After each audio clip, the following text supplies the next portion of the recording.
hard for me to stand here when people are saying good things about me. I would much rather be saying good things about other people.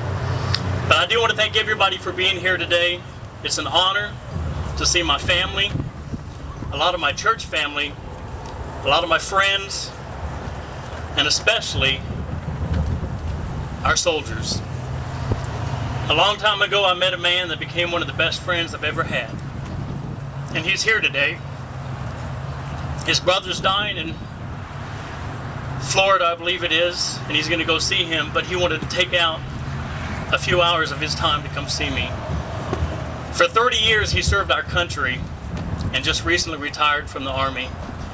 And I want to thank him and all of our vets for everything that they have done to protect the freedom that we now enjoy. Andy Simpson, thank you very much. I also want to thank Brother Bobby, and I hate to start mentioning names because I know I'm going to leave somebody out. But Bobby always comes and is willing to cook hot dogs for me and do a lot of things, so he and his family are such a blessing. And my wife and my kids spend a lot of time setting things up. So to them, I want to say thank you from the bottom of my heart. 44 years ago, a career military man, Paul Davis, and a German immigrant, Elvira Haas Davis, saw fit to have one more child. And for that, I am eternally grateful. So a barely 5-pound baby boy was born outside an Army base in Fayetteville, North Carolina. And for 5 years, my mother raised me while my father was defending our country in Vietnam. And for that, Dad, thank you also.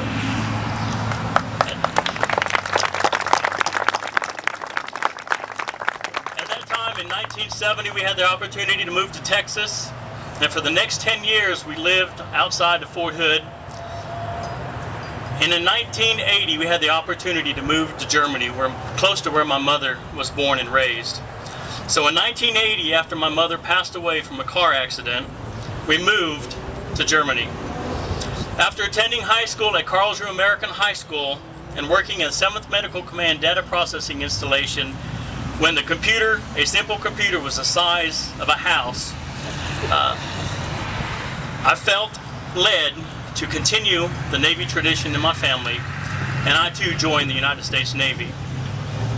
While deployed in the Mediterranean Sea and in the Indian Ocean, I attended the University of Maryland and studied communications and advertising.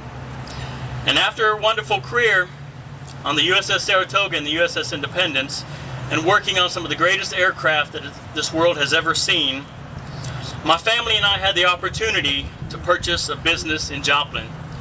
So on October 3rd of 1989, I left Virginia Beach, Virginia, and moved to Joplin, Missouri, where I simply expected to run a small business. But like most unexpecting, naive young men, I met a girl. And for the past 18 years, I've been married to the most wonderful woman that God could ever have given me, my wife, Laura. She's given me 3 wonderful kids, a 16-year-old daughter who has had her license for about a year and I'm scared to death every day, a 12-year-old son, Timothy, and a little 3-year-old curious son that if you would have been here earlier today, you would have been seeing him climbing on top of that statue. So thank you, Laura, for giving me my 3 wonderful children. For the past 20 years, we've worked hard together to see the Software Center become a thriving business. And being a small business owner is one of the reasons I decided to run for office.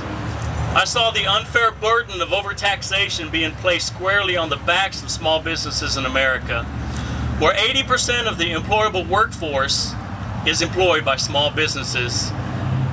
Every month, I write a check to the IRS. Every quarter, I write a payroll check to the state of Missouri. 35% of every penny that I pay my employees goes out in taxes. And I find that disturbing. Amen. After becoming a Christian on August 8th of 1993, I was called to serve as deacon in my church, bus director, which we pick up between 100 and 150 kids every week to tell them about the Lord, and to be treasurer of my church, Crossroads Baptist Church.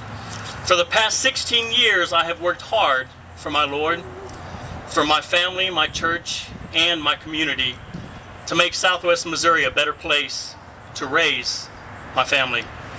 Several years ago, after sensing that our country was starting to head in the wrong direction, I decided it was time for me to get more involved and do something about it.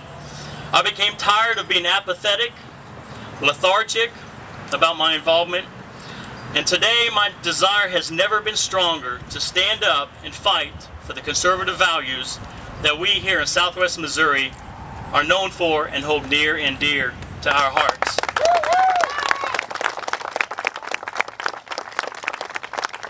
To stand by and watch what is happening to the greatest country that has ever existed on the face of this earth and do nothing was and is not an option. I can no longer stand by and watch what's happening to our country without doing something about it. The Bible tells us in Jeremiah 6:16 to ask for the old paths. Ladies and gentlemen, tonight is the time that we ask for the old paths when it comes to the direction that our country is heading. And that old path is the Constitution of the United States of America. For too many years, we have stepped on it, we have trampled it, we have ripped it apart, or simply ignored the words that 56 founding fathers penned.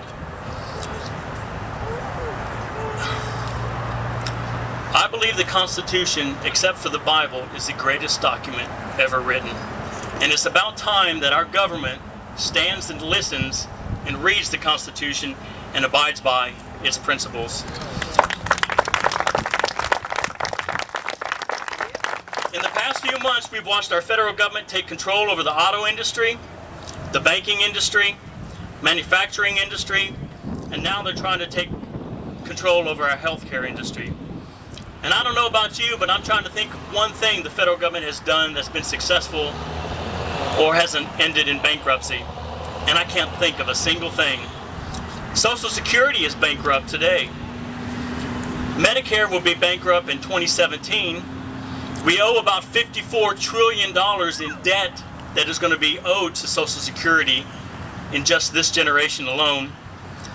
Amtrak loses millions of dollars every year. The United States Post Office can't deliver mail without losing millions of dollars every year. The U.S. Senate can't even have a cafeteria that doesn't go bankrupt. And now they want to take over health care? Give me a break.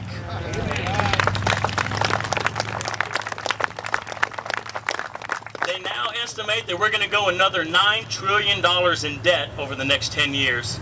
Do you realize it took us 233 years to get to $9 trillion in debt?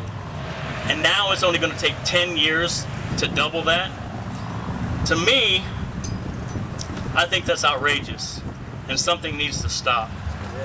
I believe our federal government, as well as our state government in certain aspects, is out of control.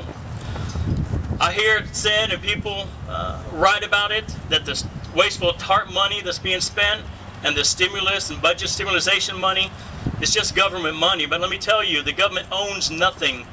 That's your money and my money. And the federal government is taking it out of our pockets faster than we can put it in. And I think it's time for them to stop. It's time for our government to start listening to the people. It's time for us to have a voice in Jefferson City and in Washington. I stand here today seeking your support. I seek your support not for my personal gain. I don't need a job. God has given me a wonderful business. So I'm not doing this because I need a job. But I'm doing this because I'm concerned about the direction our state and our country is headed. I seek not your support again not for personal gain, but because it is time for citizens to stand up, for citizens to speak up, and for our legislators to listen up. Because 2010 is coming, and there's going to be a change. And it's going to be a positive change this time.